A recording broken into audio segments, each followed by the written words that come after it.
ડીસામાં factory blast કેસમાં આવ્યા છે મહત્વના સમાચાર, જ્યાં કેસ સાથે સંકળાયેલા લોકોને જામીન આપવા કોર્ટે સ્પષ્ટ ઇનકાર કર્યો છે। આરોપી હરીશ મેઘાણીએ કરેલી અરજીને પરત ખેંચી છે।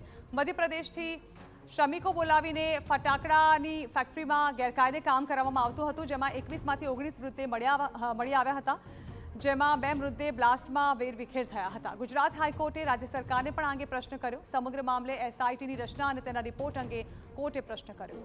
માત્ર સ્ટોરેજની મંજૂરી લઈ ફટાકડા ઉત્પાદનનું ગેરકાયદે કામ ચાલતું હતું। આ અંગે વધુ માહિતી સંવાદદાતા રોનક વર્મા આપી રહ્યા છે। રોનક, જાણવા માંગે શું કહેવામાં આવ્યું છે આ મામલે સુનાવણી દરમિયાન?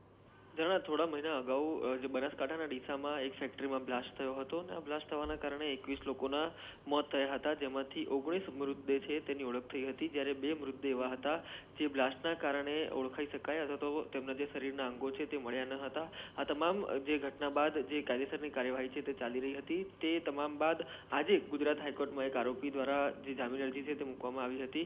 જામીન અરજીમાં જુદી જુદી રજૂઆતો છે તે કરવામાં આવી હતી, પરંતુ જે પીડિત પક્ષ તરફથી રજૂઆત કરવામાં આવી હતી તેમાં વકીલ ઉત્કર્ષ દવે અને તેમની ટીમ મારફતે જે વિરોધ છે તે કરવામાં આવ્યો હતો અને ખાસ કરીને કહેવામાં આવ્યું હતું કે સ્પષ્ટપણે બેદરકારી દાખવવામાં આવી છે અને જે લોકોના જીવ જોખમમાં મુકાય તે પ્રકારનું કૃત્ય કરવામાં આવ્યું છે। આ જે કામ ચાલતું હતું તે જાણવા છતાં કે અહીંયા માત્ર સ્ટોરેજની મંજૂરી છે, મેન્યુફેક્ચરિંગની નહીં, તેમ છતાં પણ ફટાકડાનું ઉત્પાદન છે તે કરવામાં આવતું હતું। ન માત્ર એટલું, પરંતુ મધ્યપ્રદેશમાંથી જે શ્રમિકોને અહીંયા લાવવાનું કામ છે તે પણ કરવામાં આવતું હતું, જેમાં બાળકોનો પણ સમાવેશ છે તે કરવામાં આવ્યો હતો। એટલે કે સંપૂર્ણપણે બેદરકારી ભર્યું કામ છે ત્યાં કરવામાં આવ્યું હતું। તેને લઈને હાઈકોર્ટ પણ જે સમગ્ર બાબત છે તેને ધ્યાનમાં લેવામાં આવી હતી। આ અંગે ગુજરાત હાઈકોર્ટે પણ રાજ્ય સરકારને કેટલાક સવાલ છે તે એસઆઈટીની રચના મામલે કર્યા હતા, પરંતુ ગુજરાત હાઈકોર્ટ દ્વારા જે સ્પષ્ટ મનાઈ છે તે કરવામાં આવી છે। બિલકુલ, આભાર રોનક। તો આ મામલે હાલ કોર્ટ દ્વારા વધુ સુનાવણી હાથ ધરવામાં આવશે।